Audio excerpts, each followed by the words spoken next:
Hi everyone, I'm trapped inside today for filming again because you'll probably be able to hear it. It's actually like thunder outside. It's like a really hardcore storm. It's been raining massively on and off all day. So good times.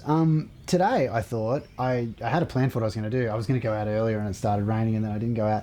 But then I cracked open my laptop and saw that Fedora version 43 had been released. So I thought today might be interesting to just talk briefly about Linux.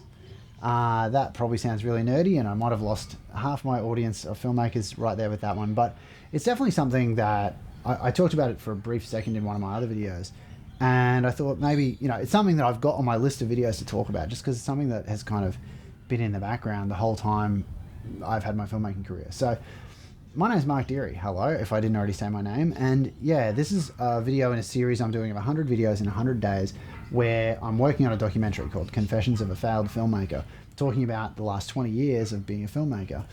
I made my first feature film 20 years ago and I'm on long service leave from work for a few months, so I thought I'd put together a documentary because I've never done a real documentary before. I have done a lot of corporate videos and TV ads. I did that for 11 years. I've been a teacher for the last 10 years. And yeah, so I that's my context and I'm doing this just because I'm interested in, the next 20 years of my life creatively, and I'm kind of closing the door on the indie films that I made in the past. I made 3 indie feature films since 2005, and I made 5 feature films, 3 of them finished. The other 2 were just productions that I could finish, but I haven't yet and probably never will. So I've got my laptop sitting here. You probably see my eyes keep drifting towards it. This is Fedora 43, and I already had Fedora 42 on this laptop, and I just updated it today. I just clicked the button to update, and it updated, and it's all working, and all my apps are still good. So, yay, seamless upgrade between versions. That's not something that you get with every OS. Oh, the rain's picking up really hard. I'm not sure if you'll be able to hear that thunder. It might get blocked out by noise reduction or whatever, but it's very loud, and the rain is very loud. You can hear the tinking on the roof. Anyway, so what are we going to talk about? Fedora 43, I'm not going to go into the specifics about that. And if you know anything about Linux, you probably don't even know what Fedora is. But I just thought all these videos have been pretty self-indulgent. Anyone watching them, I don't know, maybe you learn something. They're kind of conversations that I would have with anybody. And I remember back when I did my master's in 2006 and 2007, I would often end up sitting with a couple of dudes from the course talking about, software. So we all knew how to do visual effects and compositing and After Effects and Apple Shake at the time. Even before it was Apple Shake, it was, I can't remember who had it before that. Another company had it before Apple acquired it. Apple acquiring Shake was big news, And then, yeah, so we would also look to software on Linux. I mean, I wanted to switch to Linux from, I don't know, I learned about it in first year uni, so the year 2000. 2001 was the first time I ever tried installing Linux on a computer I owned. But I had installed Linux on a computer in 1998. I got it on the cover of a magazine. I got Red Hat 5, not Red Hat Enterprise Edition 5, like Red Hat, was this called? Red Hat Linux 5. Came on the cover of a magazine in 1998, and we installed it on my friend Paul's computer. And it was great, but we realized pretty quickly, and this is before I hadn't even used the internet yet at this point, so it was like, you didn't have the internet, but you realized pretty quickly, what are we going to use for an Office suite? What are we going to use for this? What are we going to use for this? And there was little apps. And I remember it really clearly, we played around with it a fair bit. But very quickly erased it and went back to Windows and DOS, being able to play video games. So it's crazy to think that we'd play Doom 2 and Quake in DOS, but then in Windows you could play Quake as well, I think. Or maybe Quake was only ever Windows, I can't remember. I remember I had 19 floppy disks for Quake. We're getting really boring now and really nerdy, and my light is fading very fast. Like I said, I'd planned to shoot a video earlier today and didn't get a chance to do it. So anyway, over the years I have continued to toy with Linux but never used it. Well, that's not true, never used it full time, because I've had it installed on laptops for many years, many years, but in a film context I've never used it. Like I said, I remember in those masters conversations we talked about Cinelera, which people used to say, it's a great app, but to be honest it was always so crash-tastic for me. I tried to edit videos on it and I never could. There was another app called Kdenlive which came out with the MLT framework, and I remember I joined the mailing list for that in 2008. And so you'd get emails from the developers since 2008 using Kdenlive. And I have Kdenlive on this laptop. If I scroll up, you'll see I have Kdenlive right here. And Kdenlive has become, thanks to it being written in the Qt framework, it's available on, there's Kdenlive, the editor. It's available on Windows and Mac as well, so you don't need Linux to be able to use it. Anyway, so I edited a film on that, a little horror film.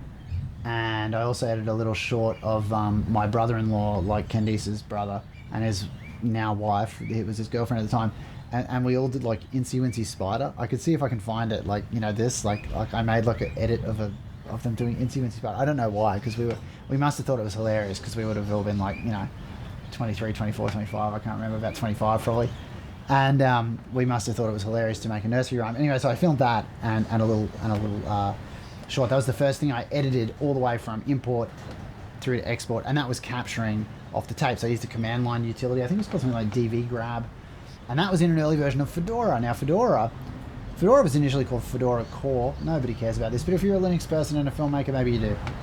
So when I was doing my masters, Red Hat had just kind of, the fork of Red Hat to Fedora had become a thing. So Fedora Core used to be called while I was doing my masters, and then they got rid of the core at some point. It just became Fedora, and I was using Fedora. I can't remember. I'd have to Google it. Let me just quickly Google it while I'm on camera with you. It was the version of Fedora that had like a balloon in it, 2008, so you'd know.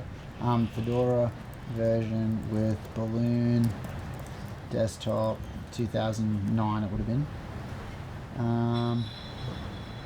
There was no desktop in 2009. Fedora released versions 10 and 11 in 2009. Maybe it was earlier than that. Maybe it was 2008.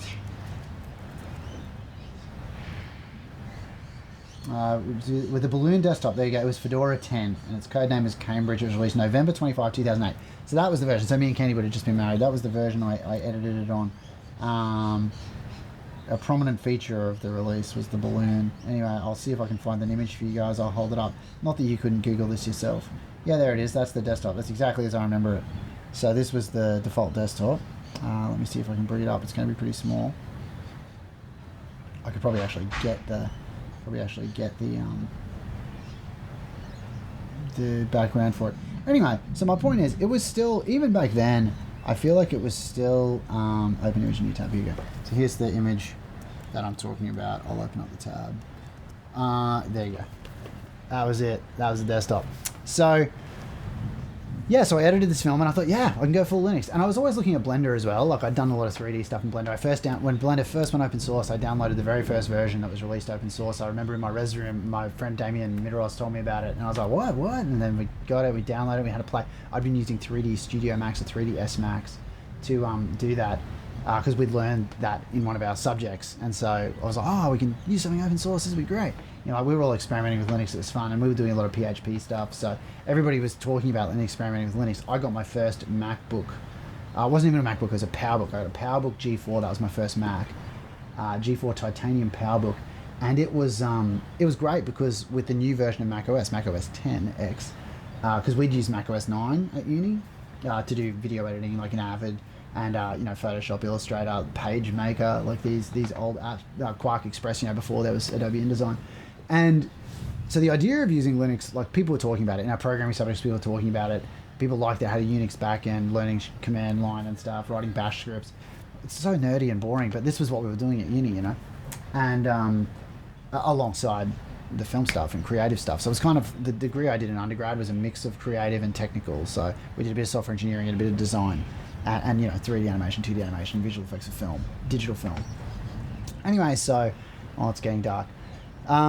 Geez, I'm talking a lot. I don't know what I've even said. I do like geeking out about this stuff. It's so funny because I do feel like Linux, there's this quote about Linux that says, Linux is only free if your time is worth nothing. And, over, what's it been now, like 20-something years, almost 30 years of using Linux, I have to say that's pretty true. It will cost you time. And I know there's always the argument to be made, like, Linux is, you have to do maintenance to Mac, you have to do maintenance to Windows, but it doesn't feel like you do on Mac and Windows. It's all kind of like double click, or it all feels easier, whereas on Linux it always feels harder. And this is coming from someone who's been using it for 20 years. Like, I can program in a lot of different programming languages. I can write bash scripts. I can, I know my way around a terminal. I have a remote web server that I know how to remote into and stuff. It's still always hard. Like, thank you for the internet, because if you didn't have the internet, maintaining it would be difficult, Though back in the day, I have none now. I got rid of most of them, but I had a bunch of Linux books, like thick Linux books to teach, the command line and how to write scripts. And over the years, I've had a lot of books about Linux. I don't know if you can hear me because of the rain. It's so loud outside. Anyway, So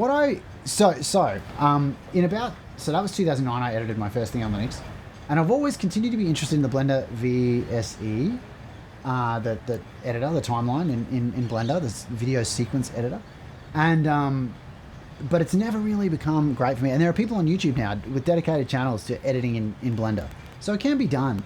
And I think it's just gotten ProRes support, which is interesting. Maybe I'll take a look at that again. And Kdenlive, I feel like, is really almost production ready at this point. Like, you pretty much can use Kdenlive to end to end. And I should edit this video on Kdenlive instead of on DaVinci Resolve. You can use DaVinci Resolve in Linux as well. You need a NVIDIA graphics card to make it work. People have gotten it to work, and I've gotten it to work on an AMD card, but I think to get it to work properly, you do need to have an NVIDIA card. I can feel it getting darker, so I'm going to be recording in the blackness. Anyway, so I've always been interested in going 100% Linux, like getting away from Windows, getting away from Mac OS, and just going to Linux to do all my video editing. But it's just never become a reality. And to be honest, I think I'd go backwards instead of forwards and use, like, on my old Mac Pro that you can't see. I've got an old Mac Pro 5.1 running Final Cut Pro 7 still in Snow Leopard, Mac OS, like a really old version of Mac OS 10.6. And it still works beautifully, like I used to use it in production back in the day. I wonder if I turn on, I have a lamp here. Let me see if I turn it on, if it helps. There we go. Oh, now I'm going to look like a real YouTuber. No, I'm not setting up any lights and stuff for this. I obviously could, and I have that ability. I just haven't done it. Anyway, it's going to get dark, so this probably won't last much longer. And the rain is so loud, I think this video might end up becoming unusable. But anyway, in 2018, I got a Lenovo ThinkPad X220, I think. And it was great. Beautiful keyboard. I wrote a master's thesis on it. I used it for a lot of things, but not video editing. You know, I just used it for web development, basic, same as this laptop. This laptop I just got semi-recently for a toy. It's a X1 Yoga, so I can draw in it, and it's just for fun, just for playing. I mainly use Macs. Mac is my main. I have Macs here. So, yeah. But anyway, and I usually run Fedora. My kids have been using the X220 for a long time, since probably 2019 or 20, and they use it every day, and it runs Linux Mint. So they've been running Linux Mint since 2019, 20, 21, 22, 23, 24, 25, 6 years my kids have been using it. And but I usually run Fedora or Debian. I run Debian on my web server, but I usually run Fedora on my desktop because I like the updates. Wow, that rain is so loud. Anyway, so yeah, I've been running Fedora 42 on this laptop since I got it, and today Fedora 43 came out, so congratulations to the Fedora team.